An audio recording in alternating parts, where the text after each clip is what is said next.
Dushyant scientific ವಾಸ್ತು. ಇವತ್ತು ಸರಳ ವಾಸ್ತು ಬಗ್ಗೆ ಹೇಳೋಣ ಬನ್ನಿ. ಬೇಸಿಕ್ ವಾಸ್ತು ಮಾಡಿಸಿದ್ದೀರಾ, ವಾಸ್ತು ಪೂಜೆ ಮಾಡಿಸಿದ್ದೀರಾ, ಒಳ್ಳೆ ಹೋಮ ಮಾಡಿಸಿದ್ದೀರಾ, ಉಪ್ಪು 3 ದಿಕ್ಕಿನಲ್ಲೂ ಇಡ್ತಾ ಇದ್ದೀರಾ, ವಿಜ್ಞಾನ ಎಲ್ಲಿ? ವಿಜ್ಞಾನದ ಬಗ್ಗೆ ಮಾತಾಡೋಣ. ನೋಡಿ, ಫಸ್ಟ್ ಮಾಡೋ ತಪ್ಪು, ಮನೆ ಮೇಲೆ ಟೆರಸ್ ಹತ್ರ ನಾವು ಮಾಡೋ ತಪ್ಪು. ನೋಡಿ, ನಾವು ಬಾತ್ರೂಮ್ ಮಾಡಲಿಕ್ಕೆ ಸಂಕನ್ ಮಾಡಿಸ್ತೀರಿ, ಅಂದರೆ ಒಂದು ಅರ್ಧ ಅಡಿಯಿಂದ 9 ಇಂಚು ಹಳ್ಳ ತೋಡಿಸ್ತೇವೆ. ಮನೆ ಕಟ್ಟಲ್ಲ, ಇನ್ಕಂಪ್ಲೀಟ್ ಮಾಡ್ತೀರಿ. ಆದರೆ ನೈಋತ್ಯ ಭಾಗದಲ್ಲಿ ಈ ಥರ ಡೌನ್ ಬಿಡೋದು ತಪ್ಪು.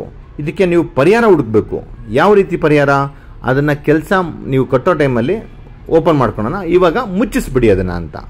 ಮುಚ್ಚಿಸದೇ ಇದ್ದರೆ ಎಂಥ ತಪ್ಪೋಗುತ್ತೆ. ನೋಡಿ, ಅಣು ಬಾಂಬ್ ಇದೆ ಇಲ್ಲಿ, ನೋಡ್ತಾರೆ. ಆಟೋಮಿಕ್ ಬಾಂಬ್ ಅಂತ ಏನು ಕರಿತೀರಿ, ಆಟೋಮಿಕ್ ಬಾಂಬ್ಗಿಂತ 4 ಪಟ್ಟು ಹೆಚ್ಚು. ನೋಡಿ, ಇದು ಮನೆ ನೆಮ್ಮದಿನ ಹಾಳು ಮಾಡೋ ಅಂಥ ಅಣು ಬಾಂಬ್ ಇದು. ಈ ಕೊಳಾಯಿ ಪಶ್ಚಿಮದ ದಿಕ್ಕಿನಲ್ಲಿ ಪೂರ್ವಾಭಿಮುಖವಾಗಿ ಇದೆ. ನಾವು ಯಾಕೆ ಈ ಥರ ಇಲ್ಲದ ಸಲ್ಲದ ವಿಚಾರಗಳನ್ನ ಡೌಟ್ ಬಿದ್ದು ನಮ್ಮ ಮನೆ ನೆಮ್ಮದಿನ ಹಾಳು ಮಾಡ್ಕೊಬೇಕು? ಈ ಟ್ಯಾಪನ್ನು ಪೂರ್ವದ ಗೋಡೆಯಲ್ಲಿ ಪಶ್ಚಿಮ ಅಭಿಮುಖವಾಗಿ ಹಾಕಲಿ. ಇದು ವೆಸ್ಟರ್ನ್ ಸೈಡು, ಪಶ್ಚಿಮದ ದಿಕ್ಕಿನಲ್ಲಿ ಪೂರ್ವಕ್ಕೆ ಮುಖ ಮಾಡಿ ಇದೆ. ಇಲ್ಲದ ಸಲ್ಲದ ಕೆಟ್ಟ ಆಲೋಚನೆಗಳು, ಆಲಸ್ಯ ಮತ್ತು ಎಲ್ಲ ಥರ ಕೆಟ್ಟದ್ದು ಗಂಡಸರಿಗೆ ಬರುತ್ತಿದ್ದು. ಮನೇಲಿ ಗಂಡಸಿಗೆ ಆ ಕೆಟ್ಟ ಯೋಚನೆಗಳು ಬರ್ತಾರೆ, ಮನೆ ನೆಮ್ಮದಿ ಹಾಳು.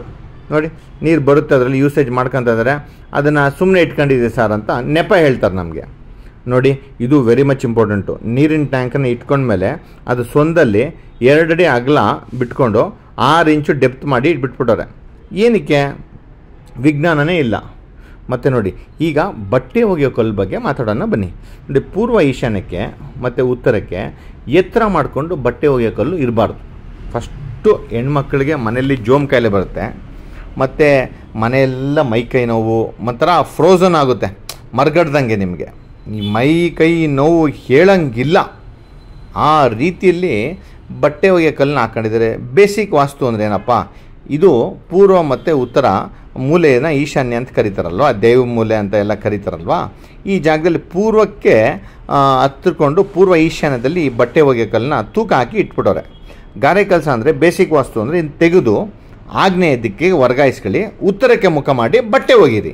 ಇದು ಬೇಸಿಕ್ ವಾಸ್ತು ಮಾಡಿಸೋದು. ವಾಸ್ತು ಪೂಜೆ ಮಾಡೋದಲ್ಲ, ಮತ್ತು ವಾಸ್ತು ಪೂಜೆ ಅಂತ ಸರೋಗೋದಿಲ್ಲ. ಪೂಜೆ ಮಾಡೋದಕ್ಕೆ ಮುಂಚೆ ವಿಜ್ಞಾನನ ಅಳವಡಿಸ್ಕೊಳೋಣ. ನಮ್ಮ ದೇಹದಲ್ಲಿ ನಮಗೆ ಆಗುವಂಥ ಪ್ರತಿಯೊಂದು ಸಮಸ್ಯೆಗೂ ನಾವು ವಾಸ ಮಾಡೋ ಮನೆಯೇ ಇರ್ತದೆ. ಬರೀ ಮನೆಯ ಅಲ್ಲಿ ಅಗ್ನಿಮೂಲೆಯಲ್ಲಿ ಬೆಂಕಿ ಇದೆ, ವಾಯುಮೂಲೆಯಲ್ಲಿ ಟಾಯ್ಲೆಟ್ ಇದೆ, ನಮ್ಮದೇನು ಸಮಸ್ಯೆ ಇಲ್ಲ ಅಂತ ನಮ್ಮನ್ನು ನಾವು ಸಮಾಧಾನ ಮಾಡ್ಕೊಬಾರ್ದು. ಬದಲಿಗೆ ಟೆರಸ್ ಮೇಲೆ ಕೂಡ ನಮಗೆ ತಲೆ ಮೇಲೆ ಇರುವಂಥ ತಲೆನೋವನ್ನ ತೆಕ್ಕೊಬೇಕು. ಹೇಗೆ ತೆಕ್ಕೊಬೇಕು? ಸುಲಭವಾಗಿ ತೆಕ್ಕೊಬೇಕು. ನಾವೇ ನಮ್ಮ ಜೀವನದಲ್ಲಿ ಪರಿಹಾರ ಹುಡುಕ್ಬೇಕಂದ್ರೆ ನಾವು ವಿಜ್ಞಾನ ಅಳವಡಿಸ್ಬೇಕು. ಮನೆ ಮೇಲೆ ಟೆರಸ್ಗೆ ನಾವು ಹೋಗೋದೇ ಇಲ್ಲ. ಯಾಕಂದರೆ ಮಾಡಿಸಿರ್ತೀರಿ, ಬಿಸಿಲಿದೆ, ಸೆಕೆ ಇದೆ ಅಂತ ಹೋಗೋದೇ ಇಲ್ಲ. ಹೋಗಿ ಕಣ್ಣಾಯಿಸಿ ಬನ್ನಿ. ಸಂಪೂರ್ಣ ದೇಹದ ಕಾಲಿಂದ ಹಿಡಿದು ಶಿರವರೆಗೂ ಹಿಂಗಿರುತ್ತೆ, ಆ ಥರ ನೋಡ್ಕೊಳ್ಳಿ.